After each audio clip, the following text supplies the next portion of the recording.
Hello and welcome to a not so awesome review, and today we're looking at Batman Arkham Asylum Living Hell. This is my second time recording this. I'm actually uploading this today, and I just realized the audio cut out like halfway through, so I'm assuming one of my wires got unplugged, which means I have to actually re-record another review. But yeah, I don't know if this is going to be up in time, because usually my videos go up in a half hour, but yeah, let's try and just get through this review. Arkham Asylum Living Hell. One thing I want to note on this is it's written by Dan Slott, who does Spider-Man, and I actually really like Dan Slott. I like his Spider-Man story. It's good. I enjoy it. I know some people got really mad with the whole Peter Parker killed off thing a couple years ago, but it was a good story. And you gotta admit, I mean, it ended well. I mean, when a superhero dies, they don't usually stay dead ever, no matter how long it takes. But anyways, that is besides the point. Batman is what we're here to talk about, and yeah, A Living Hell. First off, is nothing at all like the other Arkham story, the Arkham Asylum. So don't really expect anything at all to be similar, aside from the fact that they both take place at Arkham, and by that I mean art style completely different, writing style completely different, tone very very different. This story is about this man who, man, and see, this is the worst thing, is I actually really did forget his first name this time.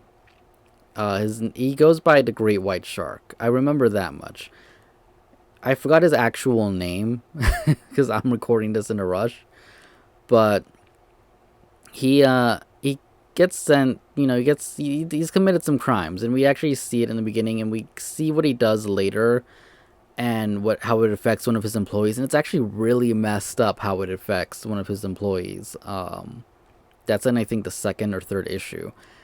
But the gist of it is he commits these crimes. He goes to trial and everything, but he convinces the jury to give him insanity instead of pleading guilty. He's getting insanity charge, and he thinks he's being smart about it. He thinks, oh, this is a great idea, I'm getting off easy, and he's actually being sent to Arkham Asylum, which is probably worse than being sent to Blackgate or any other prison. Just the fact that all the supervillains are there and they're genuinely insane.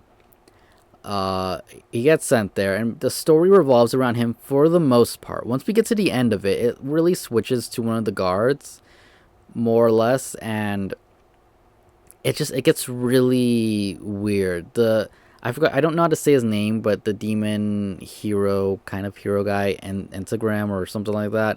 He shows up at the end, and it's so strange because the first half of the story is really about this man, the Great White Shark. He's talking to a psychiatrist, which even that turns into something I wasn't expecting. It gets really, I wouldn't say crazy, but I didn't see it coming. What happens with the psychiatrist, and then he's being kind of bullied, especially by Two-Face, who, funny enough, gets bullied himself by, I think it was the Mad Hatter. I want to say it was him. I'm not 100% sure, but what goes on there is actually kind of funny. But he's getting bullied by him, and then we have this guy, Humpty Dumpty, and he kind of offers to protect him in a way. He decides he was going to be his friend and stuff, and he does, and he's actually a pretty good bad guy. I mean, it's really hard to call him a bad guy. It's more, out of all the supervillains, he's genuinely the one, at least in this story, that actually has kind of like issues, because he's not trying to do bad. We get through his backstory. It involves Batgirl, which is, I think we actually get more Batgirl than Batman in this. There's barely any Batman, barely any Batgirl. So if you want a story around them, don't get it, because they're not really going to be here all that much. But we get the backstory for Humpty, and he just likes figuring out how things work. He takes them apart, puts them back together. The problem is, even though he reads these books to figure out how these things work, he doesn't put them together right, and it leads to problems throughout the city and stuff, which is sad. And it is, because his character is a nice guy. He has a pretty messed up life. We see his messed up life. We see what happens to his parents, and who he ends up living with his grandma, and it makes you feel bad for him, and it's I don't know. He's a good character. I actually really do like him, and the whole series, especially the beginning of it, up until the end, which I'll get to in a minute, it has a good vibe going because the beginning of it, for the most part, we get these memos from Dr. Arkham talking about what's going on this week and stuff. And I think it really helps set the tone. I kind of wish it was an ongoing series.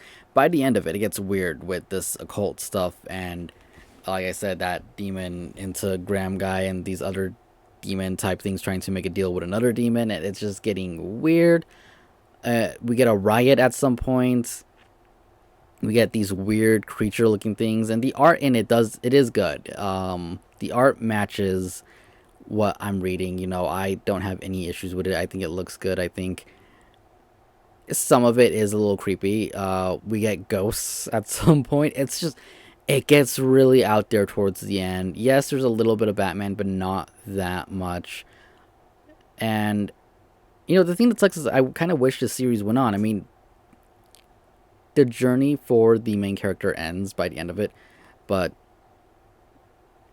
other than that, they could have figured something to make it keep going. You know what I mean? But anyways, that is my review for this book. I hope you guys enjoyed it. If you did, hit the thumbs up button, comment down below, and I'll see you guys later. Thank you for watching. Goodbye. Quick note: 4 out of 5. No, 3.9 out of 5. Forgot to mention it, but I am kind of in a hurry to try and get this up on time today. Anyways, that will do it for the review. Thanks. Bye.